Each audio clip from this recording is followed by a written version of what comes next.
শুধু দর্শকবৃন্দ, আনন্দ ভারত নিউজ চ্যানেলের পক্ষ থেকে আপনাদেরকে স্বাগত জানাই। আমি প্রদীপ চন্দ্র দাস, শিলচর, আসাম। আপনারা দেখছেন রাষ্ট্রহিত সর্বোপরি পতঞ্জলি যোগপীঠ হরিদ্বার তত্ত্বাবধানে নিঃশুল্ক যোগ ক্লাস। আমরা এসেছি, এই জায়গাটা হচ্ছে আশ্রম রোড এরিয়া, ন্যাশনাল হাইওয়ে। এখানে তপোবননগর এরিয়া হিসেবে পরিচিত শিলচর শহরের একটি উল্লেখযোগ্য জায়গা, বিশাল এরিয়া নিয়ে। এখানকার মানুষ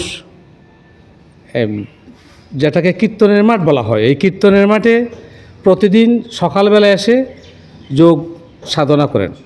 এবং আমরা দেখাচ্ছি একজন উনার উৎসাহ উদ্দীপনায় এই যোগের টিচার, উনার উৎসাহ উদ্দীপনায় এই আমরা ওনাকে দেখাচ্ছি, এবং যারা এই অনুষ্ঠানের আয়োজন করেছেন আমরা তাদেরকে দেখাবো।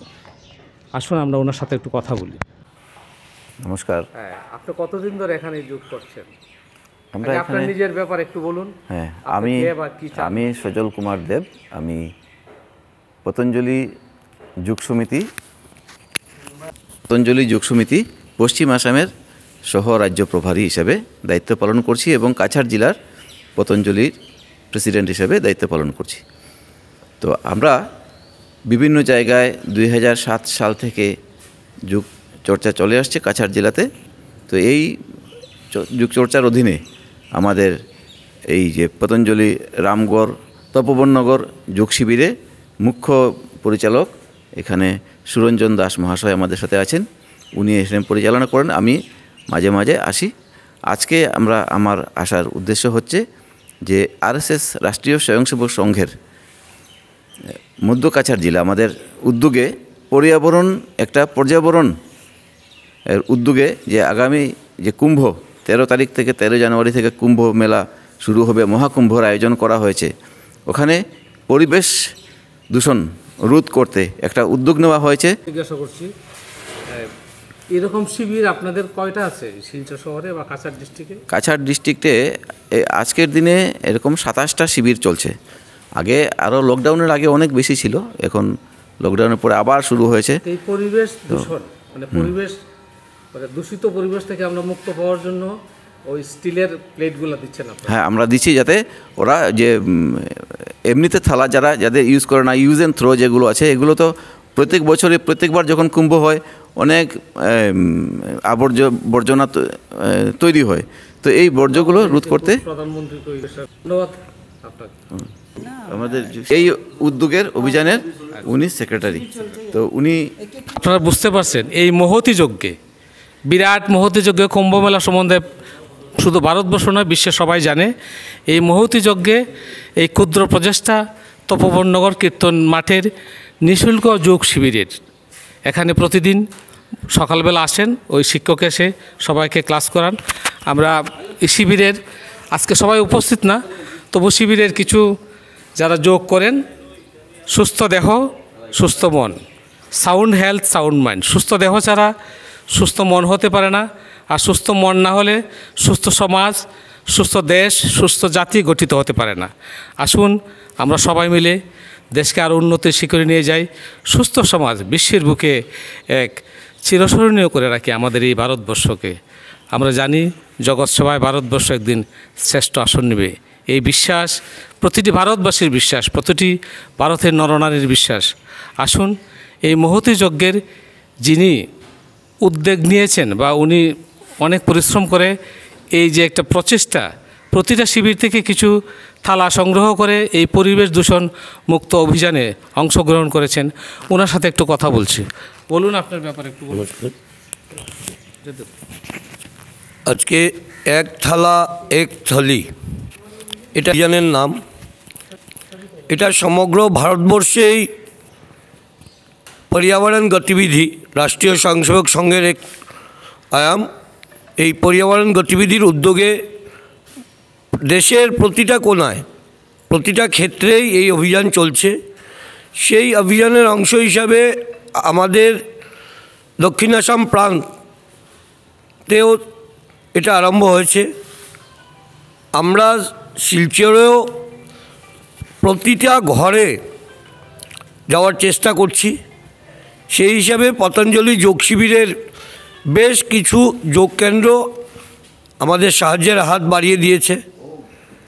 এই এক থালা এক থালি অভিযানের মুখ্য উদ্দেশ্য হলো গিয়ে যে আমরা কুম্ভ আমাদের সনাতন ধর্মের সবথেকে বড় মহোৎসব। এই উদ্যোগ যাতে আমরা একটি কাপড়ের ব্যাগ এবং একটা থালা দিয়েও এই মহাপুণ্য কুম্ভে নিজেদের যোগদান সাব্যস্ত করতে পারি। বর্জ্য থেকে মুক্তি পাওয়ার যেই বর্জ্য, সেই জন্য অখিল ভারতীয় স্তরে একটা চিন্তা করা হয়েছিল কীভাবে কুম্ভকে প্লাস্টিক মুক্ত এবং বর্জ্যমুক্ত করা যায়। সেই প্রচেষ্টাতে এবারের প্রয়াগরাজের মহাকুম্ভের নাম দেওয়া হয়েছে হরিত কুম্ভ, মানে সবুজ কুম্ভ, যাতে পরিবেশ বান্ধব থাকে। পারছেন এই মহতী যজ্ঞে এই তপোবননগর শিলচর কীর্তন মাঠের যোগ শিবিরের মানুষের ক্ষুদ্র অংশগ্রহণ এই মহতী অনুষ্ঠানে সবাই সুস্থ থাকুন, সর্বে ভবন্ত সুখিনো, সর্বসন্ত নিরাময়া। জয় হিন্দ।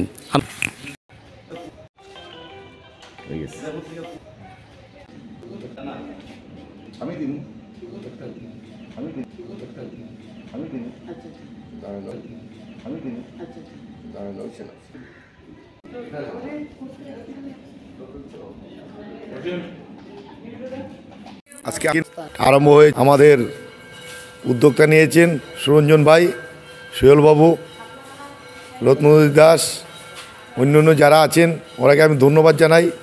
এবং আমি 1 মাস পরে আসতেছি, আসার পরে যে নতুন মৌসুমের যে আশ্বাস নিয়েছি, যোগ ব্যায়াম করে অনেক ওষুধ ব্যবহার করতাম, এইগুলো ওষুধ এখন ব্যবহার করি না। আমাদের শরীরে অনেক সুস্থ হয়েছে। স্বাস্থ্যর দিকে আমাদের তপোবননগরবাসী, আশ্রমবাসী যারা শিবিরে আসে, তারা স্বাস্থ্যর দিকে ভালো রাখার জন্য এই কুমুটি পতঞ্জলি শিবির আরম্ভ করছে। এবং অনেক মানুষ রোগ থেকে মুক্তি পেয়েছি। অন্য যারা তারাকে আমি ধন্যবাদ জানাই। আমাদের সমাজ ব্যায়াম করে সবাই সুস্থ সমাজ গড়ে তুলছে, আমি ওরাকে ধন্যবাদ জানাই। নমস্কার। আমরা পতঞ্জলি যোগ শিবিরের রামগড় তপোবননগর এলাকা নিয়ে যে শিবির আমরা আরম্ভ করেছি, আমাকে রামগড় নিয়ে আমরা যে এই শিবির চালাচ্ছি এবং এই শিবিরের মুখ্য যোগ টিচার হিসাবে আমি সুরঞ্জন দাস, হরিদ্বার থেকে আমি সেই যোগ টিচারের পেয়েছি। তারপর সবাইকে নিয়ে যে করেছি, মানে ওই শিবিরের প্রশিক্ষণটা হরিদ্বার থেকে। যদি দর্শকবৃন্দ, সেই তপোবননগরের বাসিন্দা সুরঞ্জন দাস বলছেন উনি হরিদ্বার থেকে খুদ রামদেবজির যে শিবির, ওই শিবির থেকে প্রশিক্ষণ নিয়ে এসেছে। ওই শিবির থেকে প্রশিক্ষণ নিয়ে এসে ওইখানে নিজের এরিয়াতে ওই যোগ শিবির আরও মানুষের কাছে পৌঁছে দেওয়ার জন্য চেষ্টা করছেন। আমি আশা করছি যে আমাদের এখানে যতজনই দাদা, ভাই, বান্ধবী, বন্ধু যারা এসেছেন সবাই উপকৃত হয়েছেন এবং শারীরিক দিক থেকে অনেক যেমন আমাদের সাধারণত আজ সুগার বা ডায়াবেটিসের জন্য ভুগছে, ওদের অনেক উপকার হবে আশা করি। সে নিয়ে নমস্কার। উনি কীর্তন কমিটির ভাইস প্রেসিডেন্ট। এই তপোবননগরের কীর্তন খুব সম্ভবত কাছাড় ডিস্ট্রিক্টের মধ্যে, not only Cachar district, Silchar, Hailakandi, Sribhumi, এখন তার করিমগঞ্জ না, শ্রীভূমি, শিলচর, হাইলাকান্দি, শ্রীভূমি ডিস্ট্রিক্টের মধ্যে সবচাইতে সর্ববৃহৎ কীর্তনের আয়োজন হয়। এখানে প্রচুর মানুষের সমাগম হয়। ঠিক ওই মাঠেই পতঞ্জলি যোগ শিবির হয়। ওইখানে যে মাঠের দৃশ্য দেখতে পাচ্ছেন, বিশাল মাঠ, আপনারা কীর্তনও আসবেন। আর এখানকার মানুষ খুব ভক্তিপ্রবণ। আজকে আরেকটা পরিচয় আমরা পেলাম, শুধু ভক্তিপ্রবণ নয়, তারা এখানের স্বাস্থ্যের প্রতিও তারা যত্নশীল আছে। এই যে দেখুন বিশাল মাঠ, আমি দেখাচ্ছি আপনাদেরকে, এসে গেছি বিশাল, প্রায় 20-30 হাজার মানুষ আয়োজন হয়ে থাকে, বুঝেছেন। বিভিন্ন জায়গা থেকে আসে। আর আপনারা আসবেন। কয় তারিখ কীর্তন হবে? 18 তারিখ অধিবাস। 18 তারিখ অধিবাস। 18 মানে 18 তো কালকে হবে অধিবাস। যাই হোক, সবাই সুস্থ থাকবেন, ভালো থাকেন। পতঞ্জলি যোগ শিবিরের আপনাদের কীর্তনের নিমন্ত্রণ পেয়ে গেলেন।